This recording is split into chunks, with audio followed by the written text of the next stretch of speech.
weeks it took me to get an article in Business Insider. Right, like, okay, yeah, so just an example, this ex-congressman owns this ex-congressman, and that in this ethos, or ether, this is the indicator of purity, and this is the anti-establishment. When it can be purely performative, that doesn't really matter.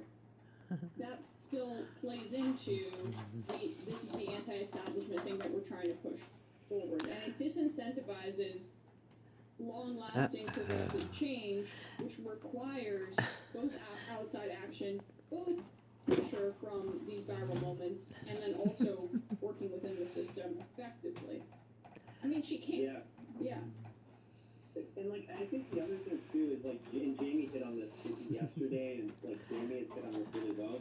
Jamie is also offering like movement in terms of like, well, we're gonna go out and organize. I mean, I guess he's organizing a strike right now on the line. But like, he's offered sort of like movement-based politics. So like, okay, you're fed up with like elections. How are we gonna do this like Two Fez is in the box, and Sunshine is on top of the box.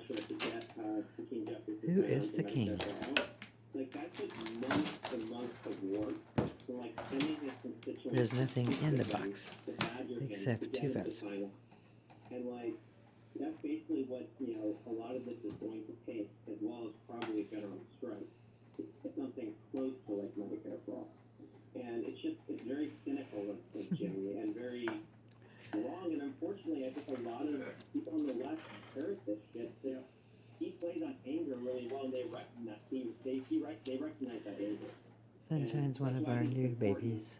The show you guys do, but also like, especially the Two Fez is a figure. Like directing that anger to something more tangible and positive.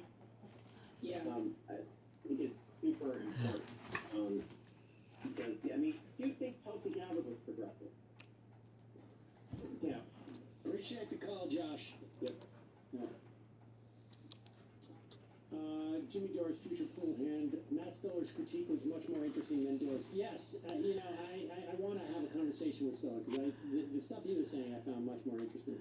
He argued that the left is stuck in performative politics and stuff like Medicare for all. It's just slogans, and the failure to respond to the CARES Act showed lack of substance. But I think he's wrong because what the left lack that the right and center have is time and money. We don't have the time and the institutions of government the center has, and we don't have the money for the think tanks the right has. And we also don't have a left that coalesces behind the most progressive members of Congress that supports them in a way that the right does with people. Who's gonna get in the box? I think the CARES Sunshine's Act in the box. Fighting for dominance of the box. One day one. I think we had a couple of people on to talk about the problems of the CARES Act, if I remember correctly, in March or April. One of the Greys is hiding. In terms of what it gave normal. Don't know if it's Two Fez's sister or Sunshine's sister. I think better Mystery than ultimately more effective than people at the time may have anticipated. The biggest problem, and it remains to be seen how big of a problem was the Treasury sort of facilitating the lending of money to corporations. Like that could come back to bite us big time in the ass. And of course, it also really provided an opportunity for bigger. And brother is just sitting over here. Cream the Phoenix. I focus more on the second tranche of PPP because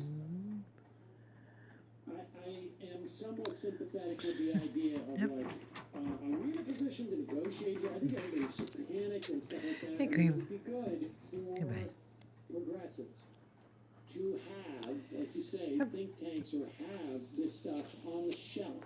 How do you respond What's to going these on in the types box? of crises? And some principles that can operate in that moment. It's Mr. Because I think, certainly what happened during the Sunshine's sister. The 2008 crash, and the same thing was happening here. Is that Who went outside one day, came back in, and never wanted to go outside again. Ready response for this that makes it on the shelves for 12 years, or 10 years, or whatever it is. I mean, we seem to have these these events, you know, Very sweet every cat. 15 years or so, whatever they are. There should be principles on there that, like, you know, this is where we're, you know, we're going to, this is the hill that we're going to die on. And that is a failure, I think, of the left. She's going to eat her way yeah, in. I would like to talk to call for the 386 386 area code. Who's What this is one? Pupa's doing? Oh, I think it's me. Yes, 386. Oh my God. Can be like the insect. I prefer they, them pronouns. Just putting that out there. Okay. First of all, shout out to Ben Dixon. He's amazing. I am someone who used to watch Jimmy Dore and then realized after a while that he's basically back in fame more. And so I stopped watching him and unsubscribed. But I've been watching Ben Dixon's show a lot lately, especially the Morning First Trap, which This is the kind of really orange show you want. talking about. The Animal Kingdom orange.